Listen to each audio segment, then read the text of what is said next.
c'est le tableau. Il décède en les candidats. Donc les fait monter de partout des clameurs à la gloire de notre tableau. Et célébrer sa beauté. Bonjour mesdames et messieurs, je vous souhaite une cordiale bienvenue à cette émission.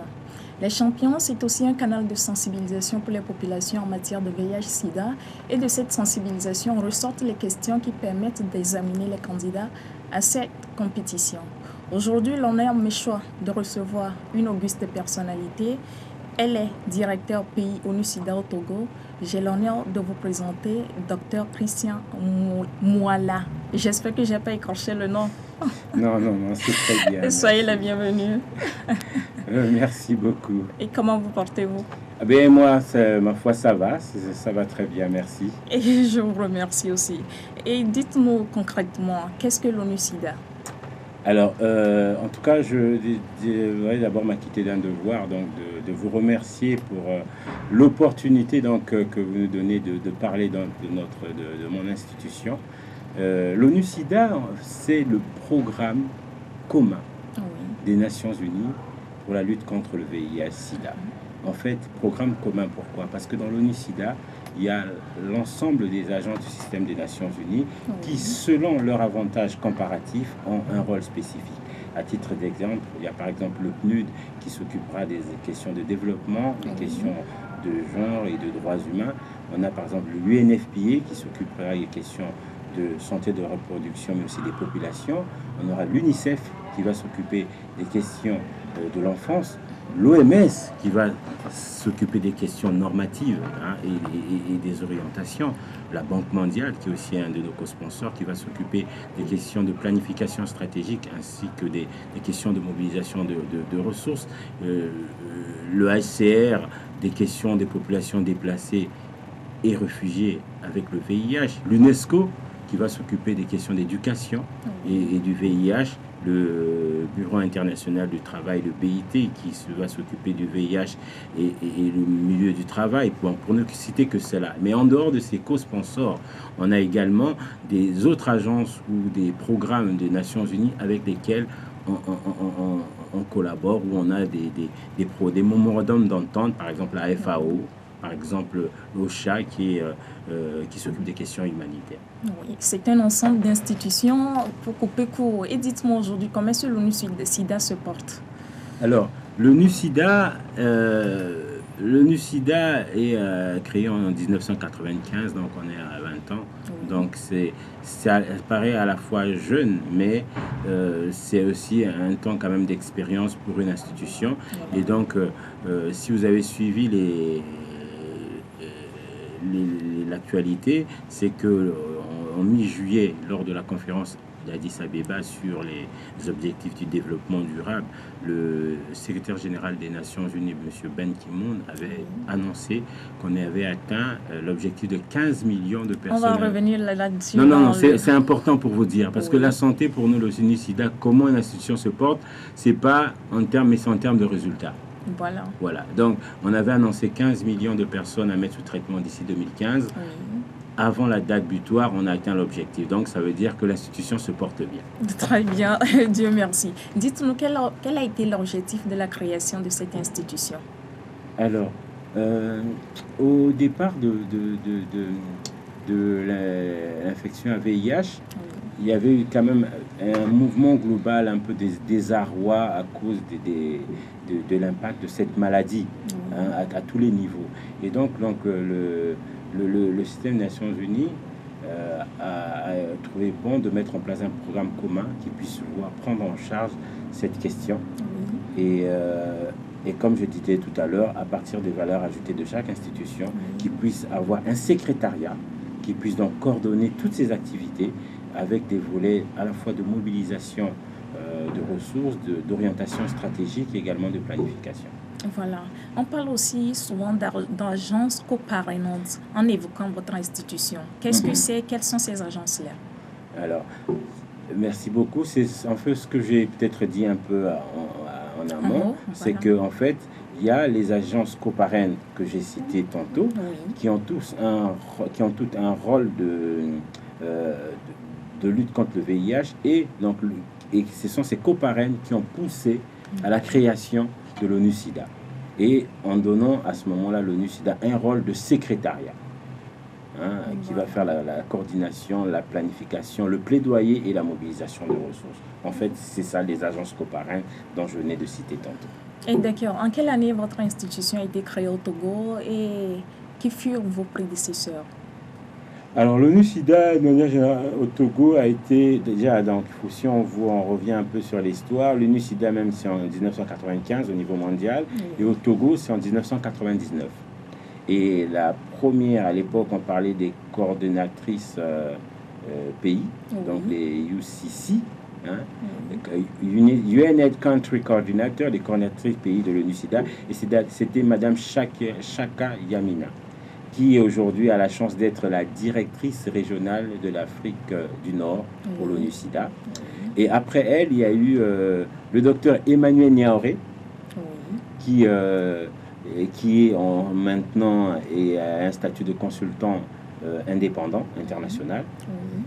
Et juste avant moi, il y a eu donc monsieur Tamsir, qui est maintenant le directeur pays ONU-SIDA en Côte d'Ivoire, à Abidjan. Oui, et quelle est la durée du mandat que chacun a eu à faire? Bon, les premiers mandats, c'est-à-dire les UCC, c'était un peu variable. C'était autour de 4-5 ans. 4-5 ans, je crois que Madame Yamina a fait à peu près un peu plus parce que c'était une période de transition. Mais après, c'était 4 ans. Et même le mien, ça sera 4 ans. Et d'accord. Peut-être on va vous reconduire, on ne sait jamais. Alors, je suis qu'au début, donc... voilà, donc j'ai encore quelques années à faire. Et d'accord, parlez-nous à présent des objectifs, de la mission et de la vision, et peut-être des moyens d'action de votre institution au Togo. De notre institution au Togo. Oui, donc en fait, la vision, il faut situer les choses à deux niveaux. Il y a la vision de l'ONU-SIDA, comme je disais même, qu'en fait, l'ONU-SIDA, c'est une institution qui n'est pas directement dans la mise en œuvre, mais qui a un rôle, dans le plaidoyer, dans la mobilisation des ressources, dans l'appui technique et un peu comment il faut dire, et un peu dans les aspects de planification. On a, par exemple, au niveau des pays, et donc le Togo est parti, on fournit ce qu'on appelle de l'assistance technique, notamment dans les états de mise en œuvre et la mobilisation des ressources, mais aussi on a ce qu'on appelle le plan conjoint du système des Nations Unies, qui fait un plan avec les priorités nationales, où on prend un bout de chaque agence pour voir comment on peut concrètement accompagner le pays. Ça, c'est quelque chose de concret. Indépendamment de ça, on porte des fonds catalytiques juste pour booster, mais on mobilise plus, pas directement, mais en appuyant donnant l'assistance technique pour mobiliser des ressources auprès d'autres institutions telles que le Fonds mondial ou le PEPFAR, mais qui n'est pas présent malheureusement au Togo pour l'instant. Et quels sont vos moyens d'action sur le terrain? Comme je vous dis, on n'est pas directement dans la mise en œuvre, mais on travaille avec la partie nationale et les autres agences. Et donc, nos équipes, vraiment sur le terrain, c'est beaucoup plus les aspects de coordination, les aspects donc de mobilisation et de partenariat. On fait beaucoup de partenariats, mais pas nous-mêmes directement dans le terrain. Pouvez-vous nous faire un bilan à mi-parcours de votre présence ici? Alors, bilan à mi-parcours de notre présence à l'ONU-SIDA, moi je pense que c'est bon. Si on prend nos différents volets d'intervention, en parlant par exemple du volet communautaire, je pense qu'au début de les postes contre le VIH au Togo, c'était un peu les organisations de la société civile qui étaient un peu au devant. Donc on les a accompagnés pour s'organiser, pour se mettre en place. Et aujourd'hui, on a des institutions qui sont matures et qui sont même dans la gestion, la mobilisation des ressources et également dans la mise en œuvre. Pour prendre le volet, donc, organisation de la société civile. On a aussi eu un rôle et des résultats au niveau de la partie gouvernementale, essentiellement le CNLS, qui est l'organe de coordination de la lutte multisectorielle, qui est notre partenaire immédiat avec lequel on travaille au quotidien pour accompagner la riposte. Et on a quelques résultats, notamment, la lutte n'est pas finie, mais on a fait quand même des bons pas en partant en termes de prévention de la transmission mère-enfant du VIH, en termes de traitement. Le défi, il y a encore des défis parce que les couvertures ont évolué, mais restent encore faibles si on compare un peu au niveau sous-régional, et aussi sur les aspects de la lutte au niveau multisectoriel et également de la mobilisation des ressources. Voilà. On parle souvent des 3 principes. Qu'est-ce que c'est concrètement? Alors, 3 principes, vraiment vous ramener un peu dans l'histoire, mais une histoire relativement récente, parce que l'idée des 3 principes est apparue en 2003 en parallèle d'une conférence SISMA, qui est la conférence internationale sur le sida et les maladies sexuellement transmissibles africaines. Et parallèlement à cette conférence, on s'est rendu compte que la lutte contre le VIH au niveau des pays avait beaucoup de problèmes et il fallait mieux coordonner les choses. Et donc ces 3 principes, il essaie de dégager un consensus sur la mise en place de 3 principes qui consistent en un seul cadre de coordination, seul cadre de coordination dans le lutte. Dans le cas d'espèce au Togo, c'est le CNLS, donc le Conseil national de lutte contre le sida, qui est présidé par la haute autorité donc, du pays, le président de la République. Une seule instance donc, de coordination, le CNLS, un seul cadre de mise en œuvre, donc le plan stratégique national. Pour le cas du Togo, celui en cours était de 2010 à 2015, donc il va prendre fin et bientôt le pays va rentrer dans un processus pour élaborer un autre plan stratégique qui va couvrir la prochaine période 2016-2020. Et enfin, un seul plan suivi-évaluation. Donc voilà les 3 principes. Une seule instance large multisectorielle, on a le CNLS, qui comporte tous les départements. Un seul cadre d'intervention, de mise en œuvre, donc c'est le plan stratégique. Et enfin, un seul plan suivi-évaluation. Et d'accord. Afin de mieux lutter contre le VIH-Sida, on a instauré une journée mondiale de la célébration de lutte contre cette maladie. Dites-nous en quelle année la première célébration a été faite?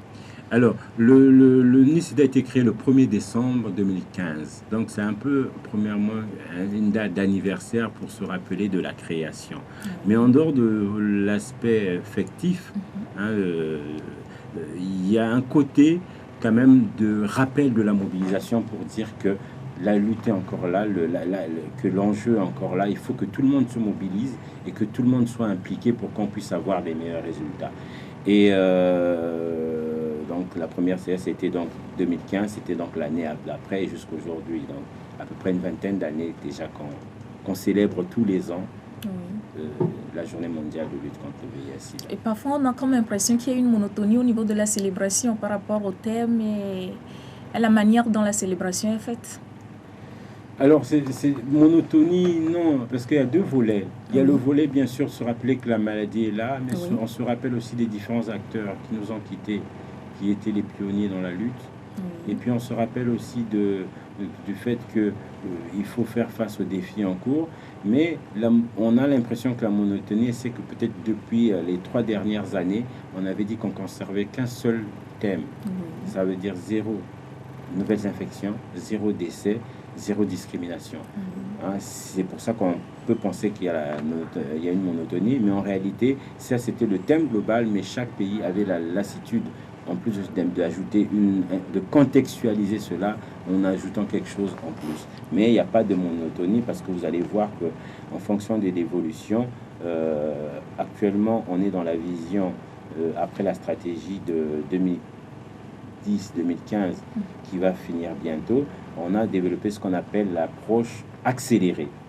L'approche accélérée qui veut dire 90-90-90, qui en fait nous interpelle en disant que tout le monde, 90% de personnes devraient être dépistées, donc connaître son statut sérologique. Et parmi les 90% de personnes qui sont dépistées, 90% de ceux-là qui sont malheureusement positifs devraient avoir accès à un traitement antirétroviral.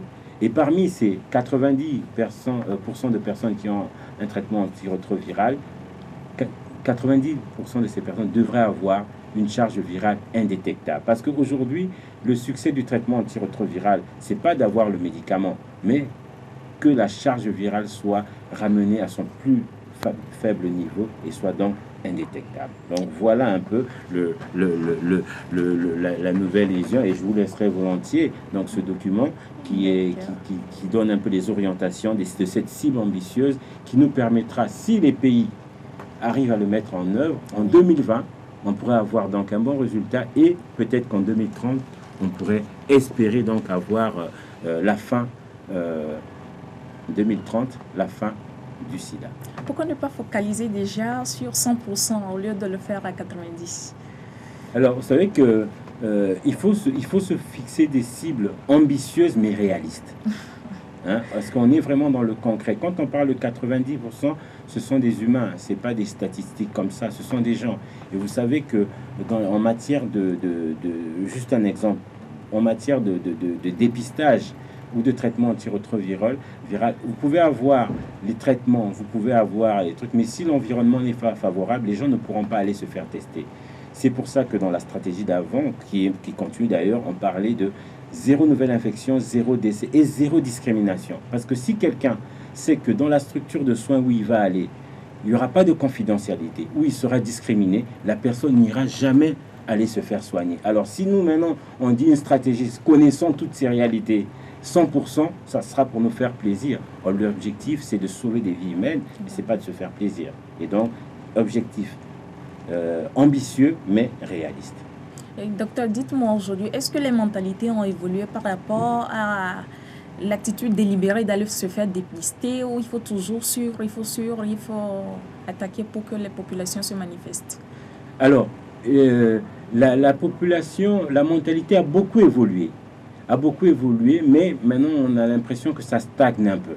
C'est pour ça qu'on a demandé, on lance cette approche-là d'accélérer pour rappeler à tout le monde qu'il faudrait avoir au moins eu une fois un test de dépistage, et que le dépistage devrait être proposé de manière la plus large possible, avec une accessibilité la plus large, en remplissant toutes les conditions de droits humains dont on a parlé, confidentialité, ne pas laisser quelqu'un pour compte, c'est-à-dire quel que soit son statut, quelles que soient ses habitudes, quelles que soient ses pratiques, qu'il puisse avoir accès à son dépistage, parce que c'est la première porte d'entrée pour le traitement.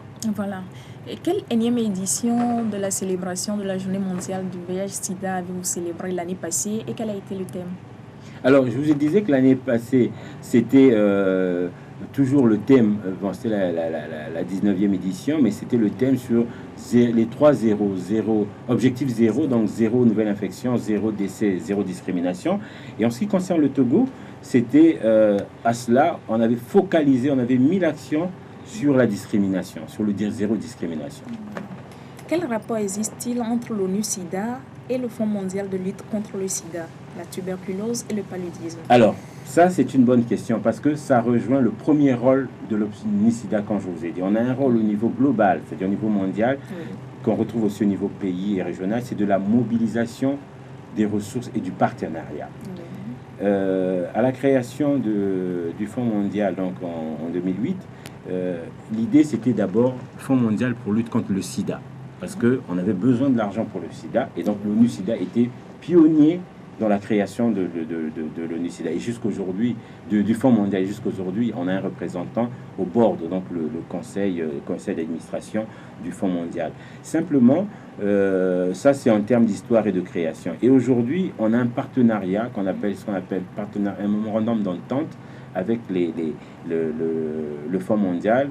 Pour la preuve, au mois de mai à Bangkok, lors de la réunion internationale des directeurs pays de l'ONU-SIDA, il y a le directeur exécutif du Fonds mondial en personne qui a participé à cette réunion à côté de Michel Sidibé, notre directeur exécutif, où il nous a envoyé un message d'encouragement et de renforcement pour le partenariat. On a ça c'est au niveau institutionnel, mais on a aussi cette collaboration technique sur le terrain, notamment dans le développement et l'élaboration des subventions, rédaction des notes conceptuelles, bien sûr par l'ONU-SIDA seul, également l'OMS en ce qui concerne aussi d'autres pathologies comme la tuberculose ou le paludisme, où on apporte au Fonds mondial cet appui technique pour la rédaction des guides, mais aussi on est un peu leur référent auprès des pays pour les aider à mobiliser les ressources.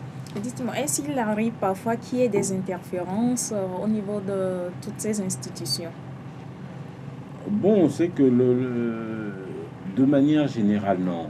On arrive à l'entendre parce qu'on a par exemple, le système des Nations Unies, et pour le cas du Togo, on est dans la réflexion de delivering as one, c'est-à-dire qu'on puisse délivrer ensemble pour les résultats. Donc, il y a pas, non, très, très peu, en tout cas, très peu. On peut peut-être avoir des choses de personnes, mais en termes d'institutions, on arrive toujours à trouver le compromis. Et l'idéal, c'est toujours d'aller dans ce sens. En tout cas, au niveau du Togo, on est dans cette vision-là. D'accord. Ouais. Quel bilan faites-vous de son action depuis sa création jusqu'à ce jour? Ah oui, le Fonds mondial a eu un rôle important parce que vous savez que surtout dans les pays à revenus faibles et moyens, où il y a une forte dépendance financière pour la lutte, et le Fonds mondial a été d'un apport important depuis cette quinzaine d'années, absolument, il faut le dire. Et là, par exemple, pour le Togo actuellement, avec l'appui des partenaires des systèmes Nations Unies, tous les autres partenaires, et à côté du pays, il y a encore une mobilisation de fonds qui va se faire. Donc le rôle, il est incontestable. Des actions concrètes, des réponses concrètes, sensibles qu'on peut... Oui, en termes de mobilisation, le Fonds mondial, c'est un fonds, ça donne de l'argent. Donc oui. Il y a des montants qui sont officiels, hein, vous regardez la presse. Par exemple, pour la lutte contre le VIH-Sida, pour les 3 prochaines années, le montant il est autour de 41 millions d'euros qui a été mobilisé pour les 3 ans. Ça ne couvre pas tous les besoins, mais ça prend en une partie des besoins. Il y a encore un gap qu'il faut mobiliser ailleurs, mais c'est déjà une partie qui prend. Mon message, il est bien clair, que ça ne couvre pas tous les besoins, ça prend une partie, mais on doit continuer à mobiliser de l'argent à la fois de la part du gouvernement qui fait déjà des efforts considérables et d'autres partenaires pour essayer de combler tout le gap. Justement, on va recevoir l'avis de certaines personnes ressources en la matière dans cet élément. J'ai été impliqué fortement dans la lutte contre le VIH-Sida au Togo depuis 2003. Et nous pouvons dire que l'institution onusienne ONU-SIDA a su identifier le rôle quelque peu important de la société civile dans la lutte contre le VIH-Sida dans notre pays. Et c'est cette institution qui a appuyé les organisations de la société civile à s'organiser sur le plan technique. Et aujourd'hui, nous avons mis en place une plateforme de manière inclusive. L'ONU-SIDA a su également relever les difficultés des ONG sur le terrain, notamment leurs problèmes de logement, leurs problèmes de logistique, leurs problèmes également de fonctionnement. Et l'ONU-SIDA a su faire un plaidoyer à l'époque qui a permis au PNUD d'accompagner les organisations de la société civile à mettre en place d'abord le PACI qui à son tour a consolidé les points de vue, a rapproché les divergences pour que nous puissions arriver à mettre en place une plateforme digne de ce nom.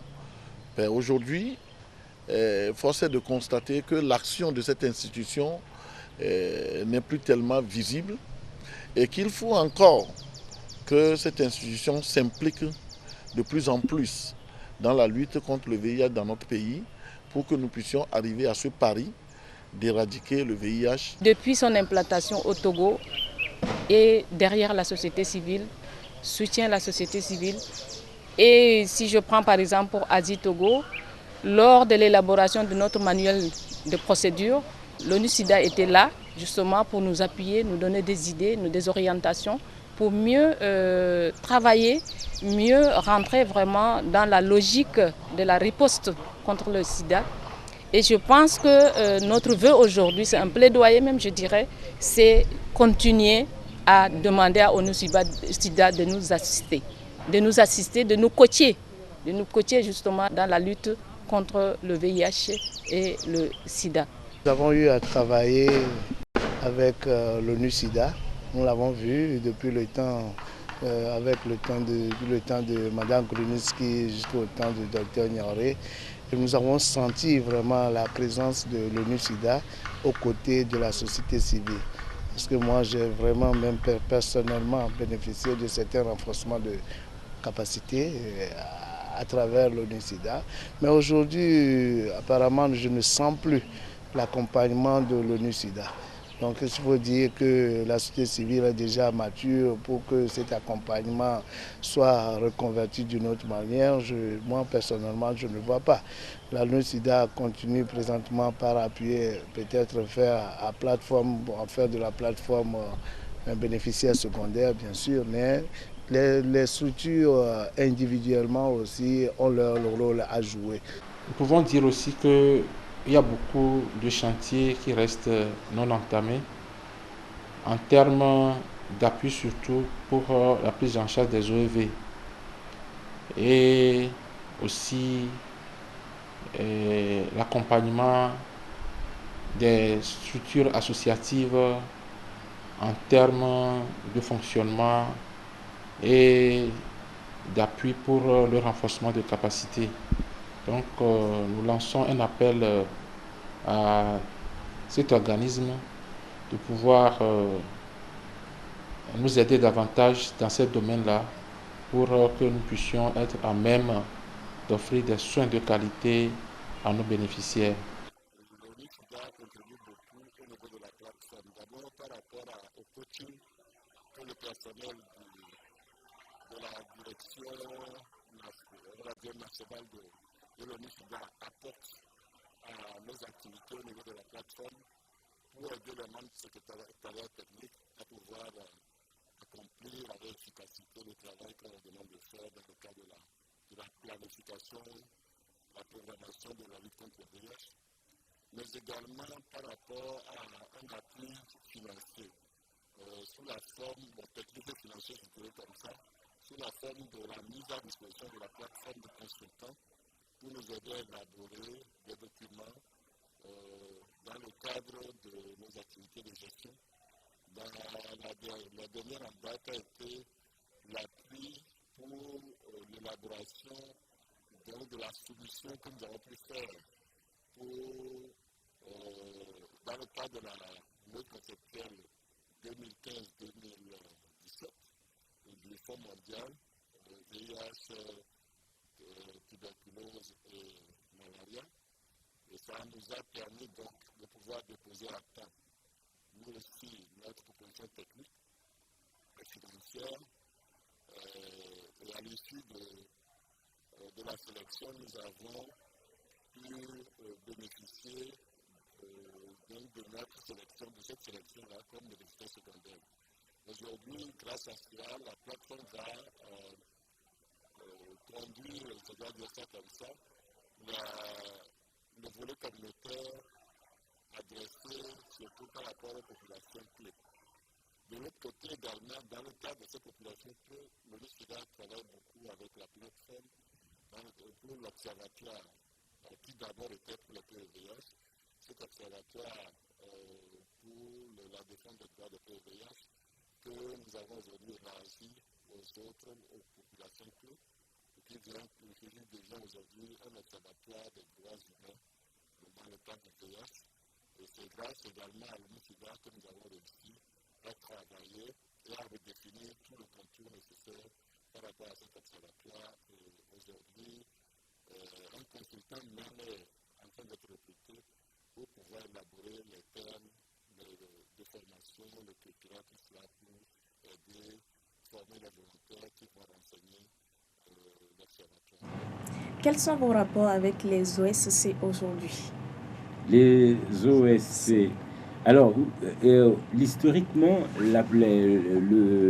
les organisations à base communautaire ont été soutenues dès les premiers jours de la lutte par l'ONU-SIDA. On l'a renforcé en termes de plaidoyer, de leadership, pour qu'ils puissent à la fois au niveau des interventions intervenir et puis qu'ils soient capables de s'organiser institutionnellement et mettre en œuvre des activités. Et donc, nos rapports ont évolué. À l'époque, c'était beaucoup plus des rapports sur des interventions de sensibilisation et tout, mais en grandissant eux-mêmes, c'est comme un enfant qui grandit après a besoin de plus de responsabilités. Par exemple, pour le Togo, historiquement, les premiers acteurs dans la lutte contre le VIH, c'était le monde associatif et communautaire, donc les OAC. Et progressivement, ces OAC, aujourd'hui, on les trouve institutionnellement, ils commencent à se renforcer. Ils rentrent dans la mobilisation de ressources et ils vont entamer des nouveaux challenges de la mise en œuvre eux-mêmes des fonds mobilisés. Et donc, c'est là où nous, on a... je pense que c'est un résultat intéressant en termes de collaboration. Oui, mais aujourd'hui, on ne sent plus trop votre nom sur l'échiquier national. Comment expliquez-vous cela? Mais le but, c'est pas de sentir le nom. Le but, c'est d'avoir un enfant qui a grandi et qui soit indépendant. Si vous avez l'enfant qui a grandi et qu'il est toujours grand et qu'il a sa maison et qu'il ne faut pas qu'il appelle toujours papa et maman. Donc aujourd'hui, on a des OSC qu'on a appuyés. Il y a des exemples qu'on peut citer et qu'on a accompagnés. Et aujourd'hui, ils sont grands. Enfin, pas l'ONU-SIDA seul, mais l'ensemble du système des Nations Unies, le PNUD, avec l'OMS, à côté du CNLS. On a appuyé par exemple la plateforme, la société civile, qui, elle, est aujourd'hui une institution crédible, autonome, qui a été dans la mobilisation de ressources, notamment des notes conceptuelles, qui a été, selon des appels d'offres, qui a répondu à des appels d'offres valablement indépendants et qui est reconnu comme sous-bénéficiaire principal pour la mise en œuvre des fonds du Fonds mondial. Donc, je pense que en termes de résultats, c'est un bon résultat. Et c'est ça là où on peut arriver en termes de pérennité. Parce que comme le vieux proverbe que vous connaissez, il vaut mieux apprendre un enfant à pêcher que de lui donner le poisson tous les jours. Donc, en termes de résultats, il n'y a pas mieux que ça. Et d'accord. Le secrétaire général de l'ONU a annoncé triomphalement la fin de l'infection VIH-Sida sur le plan mondial. Dites-moi, est-ce que ce n'est pas trop créer tôt victoire quand on sait que les populations sont toujours là, se protègent contre cette infection et on crée toujours la protection contre cette maladie? Non, ça c'est une bonne question parce que ça nous rappelle simplement qu'aujourd'hui on est à la croisée des chemins. On a fait beaucoup d'efforts. On a fait beaucoup d'efforts, on a eu beaucoup de progrès. Juste un exemple. Dans les années 80, les personnes qui prenaient le traitement antirétroviral avaient une vingtaine de comprimés à prendre par jour. Aujourd'hui, par exemple au Togo, on est à 3 comprimés, un matin, midi, soir. Et dans d'autres coins en Europe, aujourd'hui, on est à 1 comprimé. Ça veut dire qu'en termes d'évolution et de progrès, on a fait vraiment des progrès. Mais ça ne veut pas dire qu'on a tout fini. On retrouve aussi ces progrès en termes de réduction de nouvelles infections. Par exemple, le Togo fait partie des pays qui ont réduit de 50% le nombre de nouvelles infections.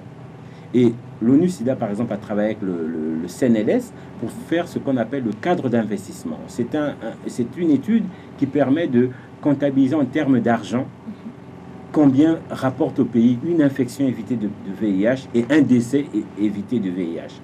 Et par exemple, avec la stratégie 90-90, si le Togo met ça en œuvre, au bout des prochaines années, donc jusqu'à échéance autour de 2020, on aura pu éviter ou fait économiser à l'État près de 25 millions ou 25 ou 26 millions de dollars pour le pays.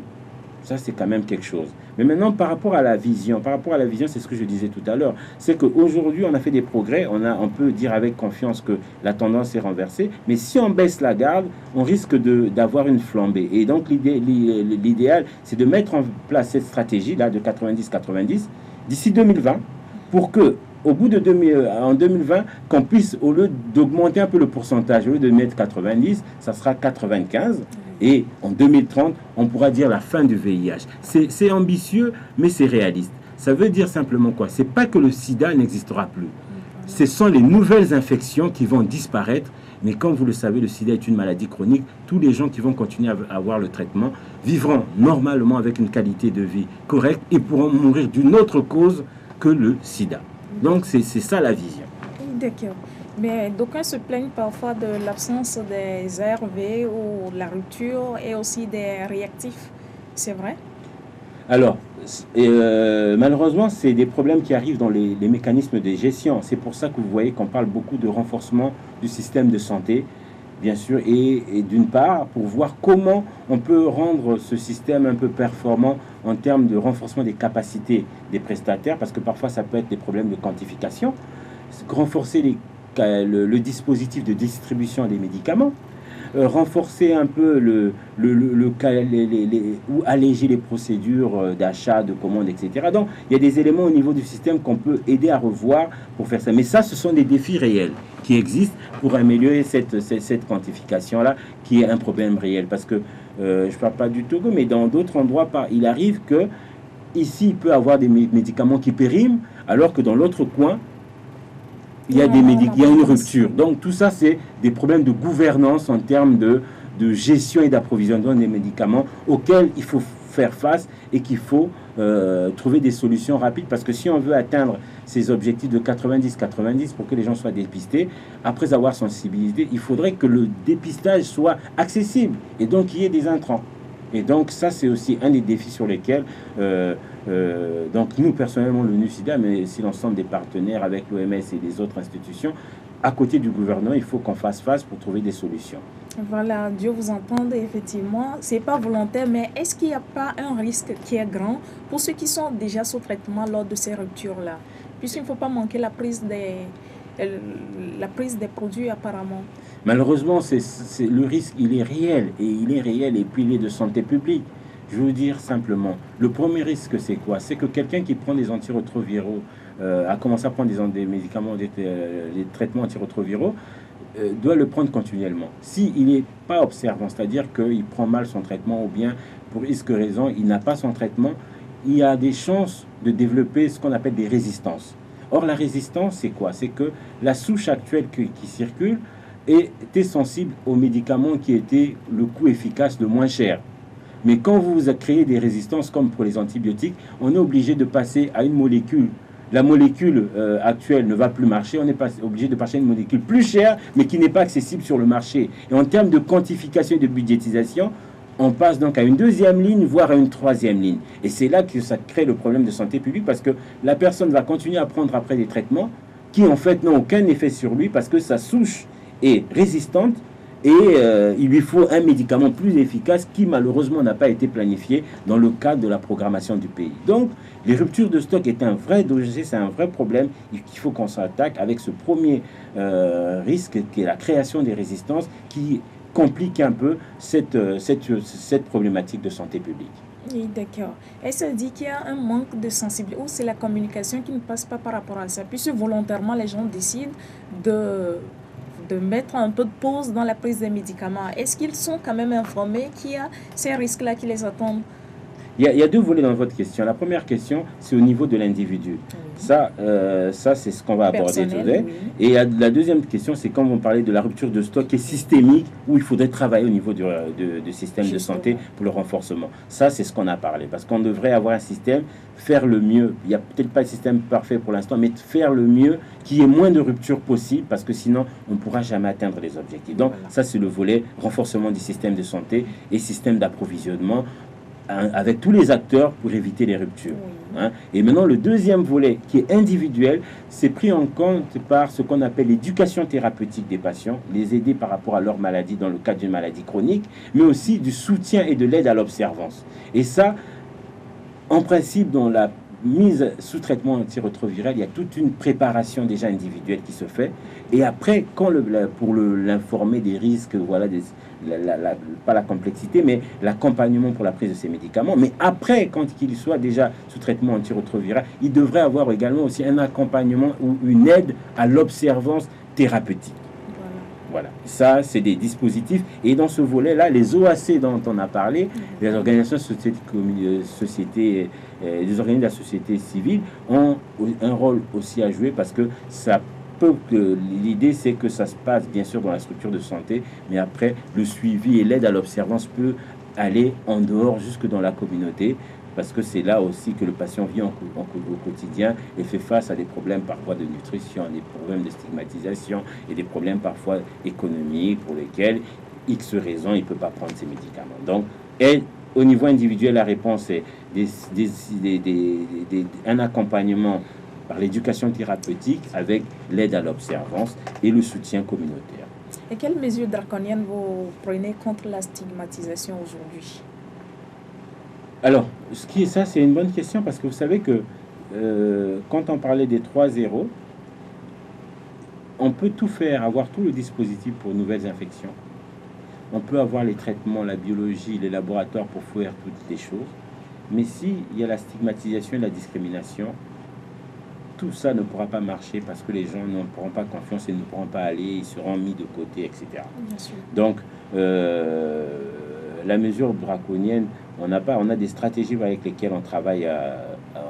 Enfin, braconnière, on en a bien sûr des stratégies qu'on a développées au niveau avec le programme, enfin le CNLS, le Conseil national du contre le VIH/SIDA, qui lui a fait déjà une analyse qu'on appelle l'index stigma, qui est faite par le Conseil national de lutte en santé, pas directement, c'est-à-dire que lui, il a seulement coordonné, mais ça a été fait de manière indépendante par les bénéficiaires eux-mêmes, les personnes vivant avec le VIH, qui ont piloté l'étude pour eux-mêmes sonder, comme on dit, un index, analyser ou juger le niveau de la stigmatisation qui existe à leur égard.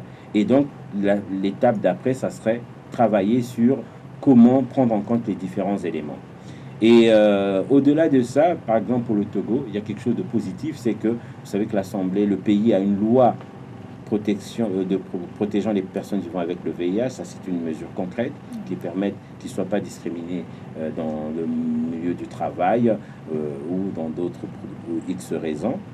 Et également, un chantier, c'est qu'en fait, cette discrimination devrait être plus large, de telle sorte que personne ne soit mis de côté et que les gens ne soient pas discriminés par rapport à leur comportement ou leur pratique, de telle sorte qu'ils puissent avoir accès aux soins. Mais je ne dis pas que la question est réglée, la question est sur la table et il faudrait vraiment y faire face, de telle sorte que toute personne, quelle que soit sa pratique, quel que soit son statut, quelle que soit sa religion et autres, puisse, pour des raisons de santé publique, avoir accès aux soins, et notamment au programme de lutte contre le VIH/SIDA.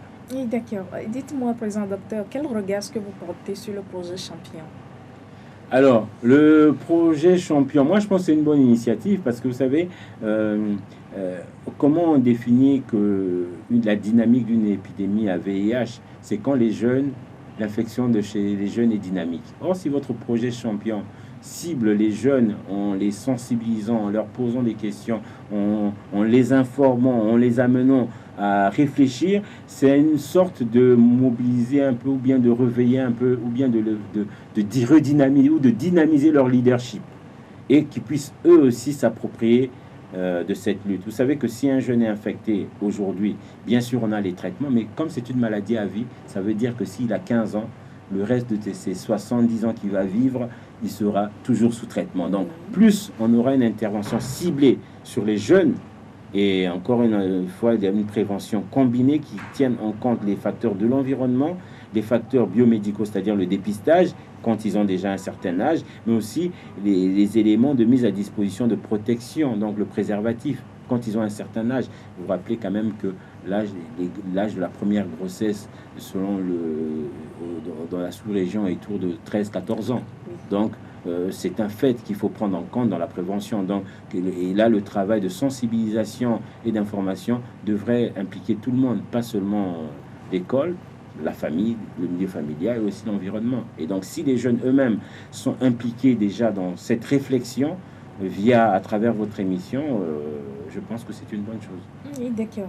Nous tendons pratiquement à la fin de cette émission. Est-ce que vous avez un appel à lancer ou un message à l'endroit des populations en matière de votre institution? Oui, donc en termes de message, si j'avais un mot de clôture, c'est revenir sur le mot, sur l'approche accélérée. Je vous ai parlé de fast track, c'est-à-dire que aujourd'hui on a de manière globale dit qu'on a renversé la tendance, on peut le dire un peu de manière confortable, mais si, comme on dit, on baisse les efforts, on risque de perdre tout l'acquis. Et donc l'objectif, c'est que d'ici 2020, qu'on puisse se focaliser sur les cibles de l'accélération qui sont, comme je vous l'ai dit, 90% de personnes devraient être dépistées, 90% de personnes dépistées positives devraient être traitées, être mises sous traitement antirétroviral, et 90% de ces personnes sous traitement antirétroviral devraient avoir une charge virale. Mais aussi qu'aujourd'hui, le traitement a changé de vision. Le traitement aussi est considéré comme une prévention. Hein. Et enfin, que tout cela ne pourra pas atteindre des résultats si on ne prend pas en compte ou si on ne traite pas à fond la question de stigmatisation et de discrimination. Je vous remercie. Merci à vous aussi, Dr Christian Moala. Je rappelle que vous êtes le directeur pays ONU-SIDA Togo. Merci à vous, fidèles téléspectateurs, d'être restés les nôtres et bonne suite de programme sur LCF. Éternel, bénisse le Togo.